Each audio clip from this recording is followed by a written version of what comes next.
민선 6기 광주시정과 전남도정이 미래 먹거리 발굴과 일자리 창출 등의 성과를 거뒀다는 평입니다.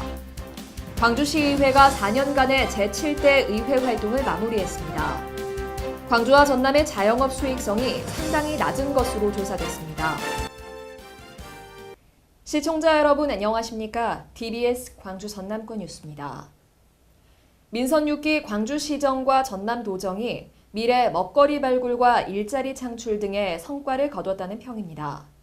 지난 4년간 광주시는 친환경 자동차 산업과 에너지 신산업, 문화 콘텐츠 융합 산업 등 3대 밸리 산업을 토대로 4차 산업혁명 시대를 대비한 미래 먹거리 발굴에 힘써왔습니다.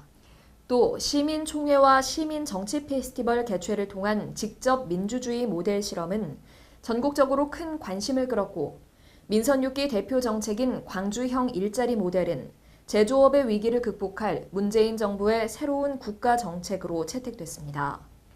2015 하계 유니버시아드 대회의 성공적인 개최를 통해 광주의 도시 브랜드를 높인 것도 민선 6기의 큰 성과로 꼽힙니다. 전남도는 지난 4년간 1,078개에 달하는 기업을 유치하고 652개 기업이 투자를 실현해 17,000명의 일자리를 창출하는 성과를 거뒀습니다. 2년 연속 6조 원 이상의 국비 예산을 확보했고 지역의 수건 사업인 호남선 KTX 2단계 사업이 무안공항을 경유하는 노선으로 확정돼 전남 발전에 초석을 놓았습니다. 하지만 2017년 전남 인구가 190만 명 아래로 내려갔고 고령화는 더욱 심화됐으며 지역 청렴도는 도민의 신뢰를 회복하기에는 미흡했다는 평가를 받았습니다. 광주시의회가 4년간의 제7대 의회 활동을 마무리했습니다. 지난 4년 동안 의원들은 총 337건의 조례를 발의했으며 종류별로는 제정안 162건, 개정안 166건, 폐지안 9건 등으로 활발한 의정 활동을 펼쳤습니다.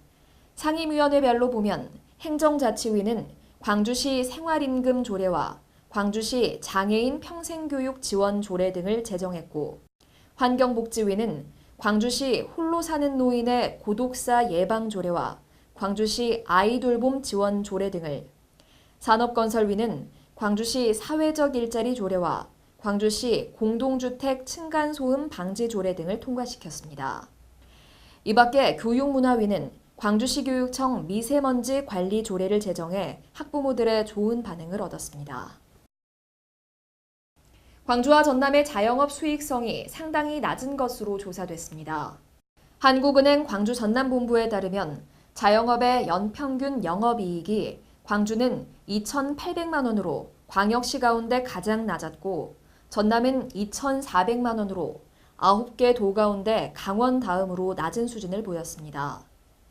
자영업의 폐업률은 광주가 15.7%로 광역시 평균보다 높았고 전남은 제조업 등 고수익 업종의 폐업률이 도 평균보다 높았습니다.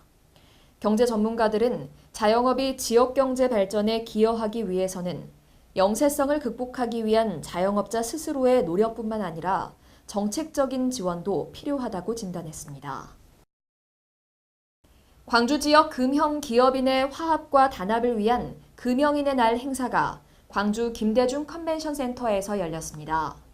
올해로 5회째를 맞은 이번 행사는 열악한 작업 환경에도 불구하고 묵묵히 현업에 종사하는 지역 금형 기업인의 협력 증진과 화합, 자긍심 고취를 위해 사단법인 한국금형산업진흥회 주관으로 매년 개최되고 있습니다.